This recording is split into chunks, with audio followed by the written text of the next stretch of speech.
are calling on behalf of somebody, provided that you're safe, you'll be asked to assess whether that person is conscious or not conscious. Can you wake them up? If you're unable to wake that person up, i.e. they are unresponsive, then an ambulance will be dispatched immediately. Then you'll be asked, is the person breathing?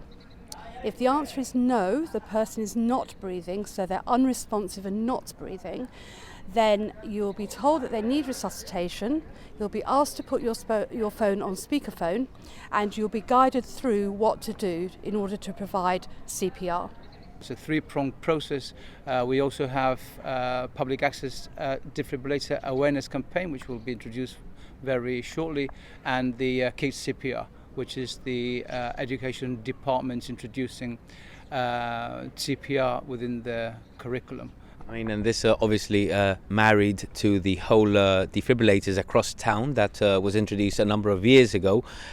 What's their use like? Are people using them? Are they afraid to touch them? So there were 12 defibrillators introduced initially. That became 15 recently, and there's a further 10 being purchased. The problem is that people are, and I think quite understandably, a little bit worried about picking up a defibrillator and using it in real life. I would like to reassure people and just say the defibrillators that are out there in the community are purpose-made for the community. They're made for people that have never touched a defibrillator before. And of course, the importance of CPR, bystander CPR, those initial minutes, I imagine, quite crucial.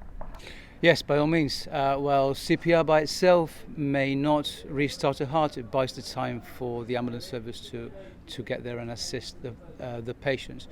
We know that more or less 1/5 of patients which suffer an out-of-hospital cardiac arrest, death is preventable by bystander CPR. Because Gibraltar is small, people are known to each other.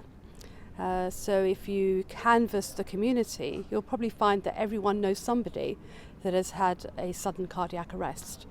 And therefore, we have a small community, we have a small number of telephone operators, we have one hospital into which they come, and so that first link, or the second link in the chain of survival, is around early CPR to buy time in order for defibrillation and other measures to come into play in order to save that life. So what we want is not only people to survive the cardiac arrest, we want their quality of life after survival to be really good for them. And we can only do that if they get early CPR.